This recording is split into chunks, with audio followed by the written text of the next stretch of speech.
So ఒక round చేసాం, అవును. అంటే ఒక రౌండ్ చేసాం, ఇలానే కంటిన్యూస్గా తిరగాలి. ఎప్పుడైతే ఇలా నువ్వు కంటిన్యూస్గా ఒక 8లో నువ్వు ఇలా తిరుగుతూ ఉన్నావో 3 నిమిషాలు 5 నిమిషాలు, మీ బాడీలో ఒక స్పిన్ వైబ్రేషన్ లాంటిది, మీ సర్క్యులేషన్ ఇలా ఇలా యాక్చువల్లీ మనకు అలానే ఉంటుంది, సర్క్యులేషన్ ఇలానే ఉంటుంది, ఆ ఎనర్జీ ఫ్లో కూడా ఇలానే ఉంటుంది, అది ఇంప్రూవ్ అవుతుంది అన్నమాట.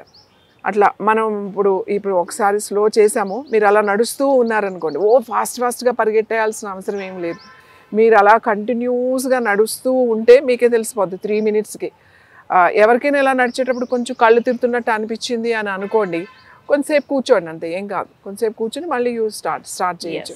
మ్యామ్, డయాబెటీస్ ఉన్న వాళ్ళు చేయాలి, బీపీ ఉన్న వాళ్ళు చేయాలి, జనరల్ గా హెల్త్ బాగుండాలనుకుంటే ఎవరైనా చేయొచ్చు, అందరూ చేయొచ్చు. హార్ట్ కూడా చాలా మంచిది. ఈ స్పిన్ వైబ్రేషన్, బ్లడ్ సర్క్యులేషన్ కానీ, మనకి ఆక్సిజన్ సర్క్యులేషన్లో కానీ, ఆక్సిజన్తో పాటే మన న్యూట్రిషన్ ఉంటుంది. అలాగే మెడిసిన్స్ వాడుతున్న వాళ్ళు కానీ వీళ్ళందరికీ మంచిదే, యాక్చువల్లీ అందరికీ మంచిదే. ఎందుకంటే మన బాడీలో ఒక స్పిన్ వైబ్రేషన్ అనేది ఉంటుంది.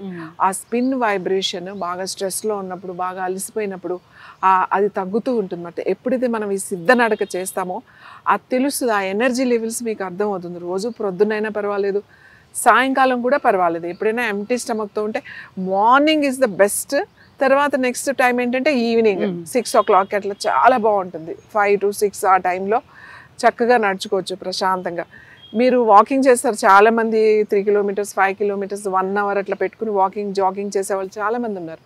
ఆ చేసే టైంలోనే మీరు ఒక్కసారి అంతా అయిపోయిన తర్వాత, మీ వాకింగ్ అయిపోయిన తర్వాత కొద్దిగా రిలాక్స్ అయిన తర్వాత ఇది ఒక్కసారి దీనికి కూడా ఒక 5 నిమిషాలు టైం పెట్టుకుని ఇది కూడా ఫినిష్ చేసుకుని, ఇది చేసిన తర్వాత ఇమీడియట్లీగా మళ్ళీ ఏదైనా జాగింగ్ చేయడం, మళ్ళీ ఫాస్ట్ వాకింగ్ చేయడం, లేదు అంటే మళ్ళీ ఏదైనా జిమ్కి వెళ్ళడం, ఎక్సర్సైజ్ చేయడం, అట్లా ఇమీడియట్గా చేయకూడదు.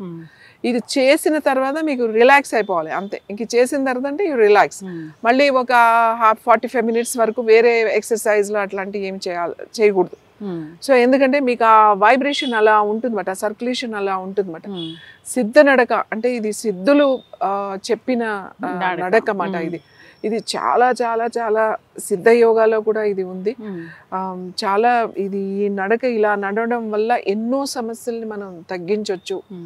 అయితే ఎవరు చేయకూడదు అని అంటే, ఎక్కువసేపు ఎవరు చేయకూడదు అంటే, ఎవరికైనా ఫిట్స్ వస్తాయి చూడండి, ఆల్రెడీ ఎపిలెప్సీ ఉండి దానికి మెడికేషన్ తీసుకునే వాళ్ళు, ఫిట్స్ బాగా రెగ్యులర్గా వస్తున్నాయి, నాట్ ఎప్పుడో ఒకసారి వస్తుంది అంటే అదేం ప్రాబ్లం లేదు, కొంచెం రెగ్యులర్గా ఫ్రీక్వెంట్గానే వస్తుంది అనుకున్న వాళ్ళు నడవద్దు. ఒకవేళ నడిచినా మీకు కొంచెం ఏదైనా గిడ్డినెస్ కానీ అలాంటిదని అనిపిస్తే మీరు వెంటనే వెళ్ళిపోయి ఇమీడియట్గా రిలాక్స్ అయిపోవాలి. కూర్చోవడం అట్లా చేస్తే రిలాక్స్ అయిపోతుంది. ఇదేం పెద్ద ప్రమాదం ఏం కాదు. ఇది చూడడానికి అలా ఉంటుంది, కానీ ఒక్కసారి నడిచి చూడండి, మీ బీపీ లెవెల్స్ మీరు ఒకసారి చెక్ చేసుకోండి. మీరు ఒక రోజు ఒక 3 నిమిషాలు కనుక మీరు నడిచి మీ లెవెల్స్ చూసుకోండి, చాలా చేంజెస్ కనబడతాయి మనకు, ఆ రీడింగ్లోనే తెలుస్తుంది. ఇది అయిన వెంటనే చూడకండి, కొంచెంసేపు రిలాక్స్ అయ్యి మీ బ్రీతింగ్ నార్మల్గా వచ్చిన తర్వాత చెక్ చేసుకోండి, ఖచ్చితంగా మీకు రిజల్ట్ కనబడుతుంది. చాలా చక్కగా చెప్పారు. బీపీ షుగర్లు అందరికీ ఉంటూ ఉన్నాయి, హార్ట్ హెల్త్ బాగోట్లేదని అందరూ చెప్తూ ఉన్నారు. సో ప్రతి ఒక్కరు ఆరోగ్యంగా ఉండాలంటే 8 వాక్ చేయాలని కోరుకుందాం. Just 3 or 5 minutes or 10 minutes depends on their ఇష్టము, వాళ్ళు చేసుకోవచ్చు. చక్కటి ఇన్ఫర్మేషన్ మ్యామ్, ధన్యవాదాలు.